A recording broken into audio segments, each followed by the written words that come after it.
भारतातील आर्थिक विकास आणि वृद्धी या विषयावर निरंतर व्याख्यानमालेमध्ये भौतिकशास्त्र विषयाचे सहाय्यक प्राध्यापक कदम HS यांनी अतिशय उत्तम रीतीनं पूर्वतयारी करून छान पद्धतीनं मांडणी केलेली आहे. विकास काय, वृद्धी काय, गुणात्मक बदल काय, संख्यात्मक बदल काय, त्यात नेमका आणि थीन लाईन काय असते विकास वृद्धीमधली किंवा ह्या दोन विकास गुणात्मक आणि संख्यात्मक विकासातली, हेही त्यांनी आपल्या ह्याच्यातून स्पष्ट केलं. आणि एक सुंदर योग असा दिसून आला की याच विषयाच्या मांडणीच्याच वेळी आपल्या महाविद्यालयातली एक स्टुडंट रेणुका वैष्णव हिचा सेट परीक्षेत पास झाल्यामुळं आपण सत्कार केला.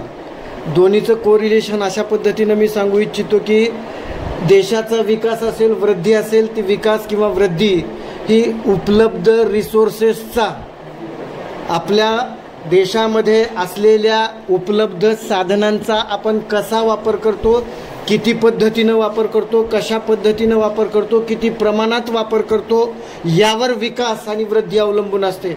तसं पाहिलं तर आपल्या इथं बऱ्याच मर्यादा आहेत, बऱ्याच अडचणी आहेत. अगदी मायक्रोबायोलॉजी डिपार्टमेंट ज्या विषयातली ती विद्यार्थिनी पास झाली त्या डिपार्टमेंटमध्ये जूचं डिपार्टमेंट आहे, तिथं बसायला सुद्धा आणखीन अडचण आहे, तासिका घ्यायला अडचण आहे, काही सादर करायचं म्हणलं तर सादरीकरण करायला अडचणी आहेत. परंतु प्राप्त परिस्थितीतल्या, मी जे नेहमी म्हणतोय की प्राप्त परिस्थितीतल्या साधनांमध्येच तिचं BSc झालेलं आहे.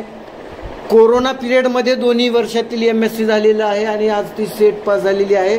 आणि तिच्या मुखातून आपोआपच आतनुरकर सरांप्रती किंवा सर्व शिक्षक वृंदांप्रती जे म्हणजे स्तुतीपर बोल आले त्याच्यातून आपल्याला लक्षात येईल किंवा हे एक विकासाचं गणक आहे, विकासाचं सूत्र आहे की ज्या रिसोर्सेसचा तुम्ही कशा पद्धतीनं उपलब्ध रिसोर्सेसचा अधिकाधिक वापर आपण करून घेतो त्याच्यावर विकास अवलंबून आहे, त्याच्यावर वृद्धी अवलंबून आहे. खूप छान पद्धतीनं मांडणी कदम सरांनी केली.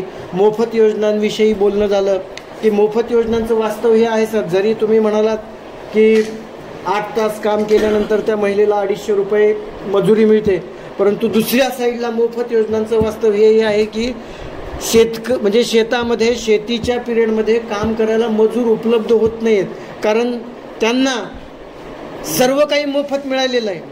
अनेक गोष्टी मोफत मिळालेल्या आहेत, रेशन मोफत मिळायला लागलं, वीज मोफत मिळायला लागली, सर्व काही मोफत मिळायला लागले. आणि मोफत हा प्रकारच हा अगदी आपल्याला म्हणजे आळशी बनवणारा प्रकार आहे.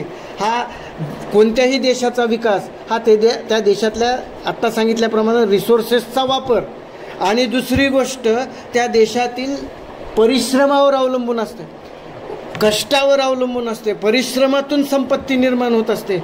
उगी आता आपल्याला बरोबरी करायची अमेरिकेची म्हणून वारेमाप नोटा छापल्या तर तो विकास होत नसतो, तो फुगवटा असतो, ते विकासच नाही आहे. ते निर्माण होणारी संपत्ती, निर्माण होणारा म्हणजे होणारा विकास हा परिश्रमातून उभा राहिला तर आणि तरच तो विकास खऱ्या अर्थानं विकास असतो, अन्यथा तो फुगवटा असतो, आलेली सूज असते असं इथं म्हणावं लागेल. आणि दुसरी गोष्ट, तुम्ही कितीही विकासाच्या